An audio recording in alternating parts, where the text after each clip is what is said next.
तिलक के दक्षिणा। देव अधिदेव महादेव ने डमरू का नाद कर और डमरू का नाद कर कर बाबा जी ने कहा, अरे कर्ण, अगर तिलक लगाएगा तो एक ब्राह्मण की गिनती में केवल एक ब्राह्मण आएगा। श्राद्ध पक्ष के अंदर अगर तू ब्राह्मण को भोजन करा रहा है तो तिलक लगाने की जरूरत नहीं, तो एक ब्राह्मण को भोजन कराएगा और बिना तिलक के दक्षिणा देगा तो 1000 ब्राह्मण का फल प्राप्त कर लेगा। कितना सुंदर कहा।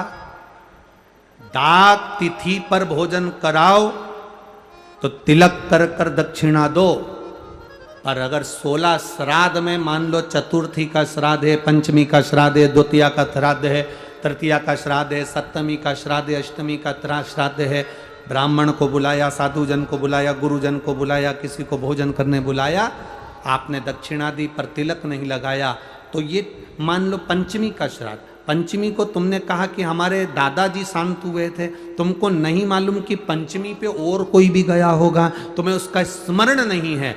जो जो पंचमी पर गए हैं वो सब तुम्हारे दरवाजे पर आकर खड़े होते हैं। अगर हमने दादाजी के निमित्त से तिलक लगा दिया तो केवल दादा को ही उसका भाग में प्राप्त होता है। अगर हमने तिलक नहीं लगाया तो पंचमी के दिन हमारे पूर्वजों में 71 पीढ़ी में कोई गया होगा पंचमी को, तो सबको उसका फल मिल जाता है, तो पितृदोष समाप्त हो जाता है। तिथि पर लगाओ।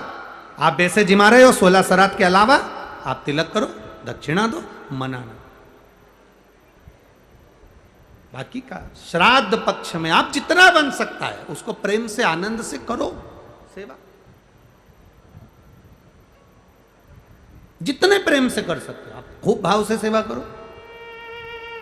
एक बेलपत्र का फल यह हुआ कि कर्ण का शरीर 16 दिन के लिए वापस दिया गया। 16 दिन राजा कर्ण ने भोजन कराया, खूब भोजन कराया, खूब अन्न का दान दिया। आखिरी में जब कर्ण के प्राण छूटे, अंतिम संस्कार की जब घड़ी आई, बेलपत्र का फल ये था कि राजा कर्ण का अंतिम संस्कार करने की जरूरत नहीं पड़ी।